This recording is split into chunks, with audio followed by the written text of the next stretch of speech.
The recipe might call for slice, sliver, dice, julienne, mince, shred, grate, pear, peel, which might make you want to throw it all in a food processor and just push the button. But it's not that difficult. I was hoping you'd say that. Okay. And let's start with onion, of course, being the king of vegetables, and something you'll do very often. There, see, I don't even have to show you. You're ahead of me already. Well, I know a couple of things, Josh. Right, and then right in half. All right. Okay. And that's a good hint, right? You know how an onion rolls around your board a lot? And then we clean it up. Okay. All right. Now, very important.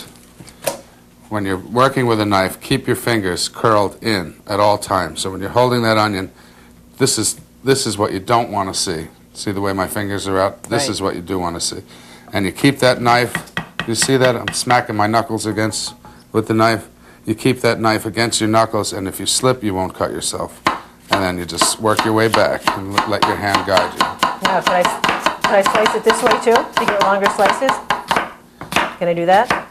You can do that, yes. You wouldn't, but I can do that. No, you can do that. All right. Depending on what it's for, but this is a more uniform slice. And a sliver is merely a thin slice, right? A sliver is a thin slice. And so if we wanted to sliver garlic, we just... Here you go. I don't know if the camera can even show how thin that is. I've got about 10 slices, and I've only gone about a quarter inch into that. Okay. So that's a sliver. Jasper, I got to confess that I've always used a garlic press until I met you. Tell me the difference.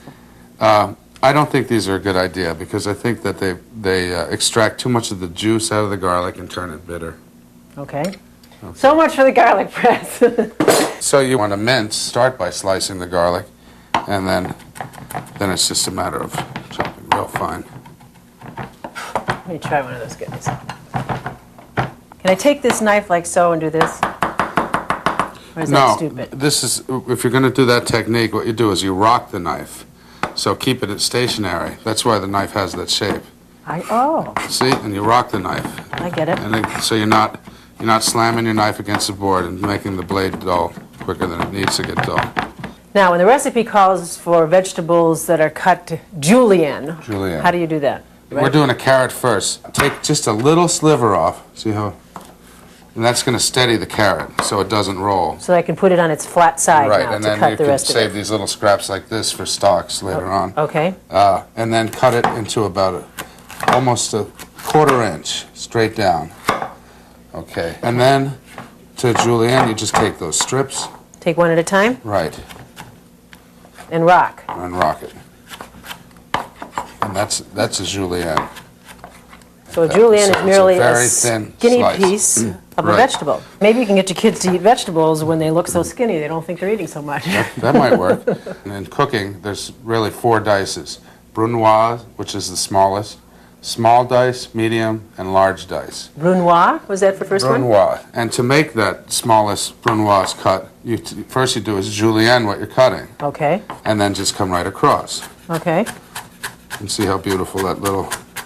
And that's just, Brunoise is a very small dice. I've also heard the terms chiffonade and bartonette. Show me. Okay. Por favor. Chiffonade is a very fine julienne, and it's usually used for doing herbs like this basil we have here, or lettuces, or other fine things. So, now, why would you want to cut something that fine, though, or like especially an herb? To put it into a sauce at the last minute. Okay. You know, and you do put them in the last minute, is that it? That's when you have them that fine, certain herbs, yeah. Okay, bartonette is like a julienne. All right. Okay, so the method's the same, but it's a larger size. So bartonette comes from the word baton. And it would be a julienne, see? Just thicker, bigger. But larger. And why would you use that? Let's say for a stew or something that wanted to cook a little longer. And you wanted something that looked a little more refined. But how about something simple like peel? Sure, we can do that. And here's a good little trick. Sometimes these peelers get dull and they don't peel very well. Take the tip of the steel and run it right in between there. And it sharpens your peeler up a little bit. Oh, wait, do that one more time. On the inside? Just put a little pressure on the inside. Cool, okay. Yep, got it. There's no big secrets about this, but just peel it. Pull out the little eyes, and then if you're not going to use potatoes right away, keep them in water like this potato. So they won't brown? so they don't turn brown. So another thing and you when can you- do, though, right, is just scrub it with a brush, Well, you can do that, yes. scrub You away the can. dirt, Yeah, and therefore you don't lose the vitamins. that's right. For some dishes, the outside might be a little strong. Would you do it this way maybe for a stew or a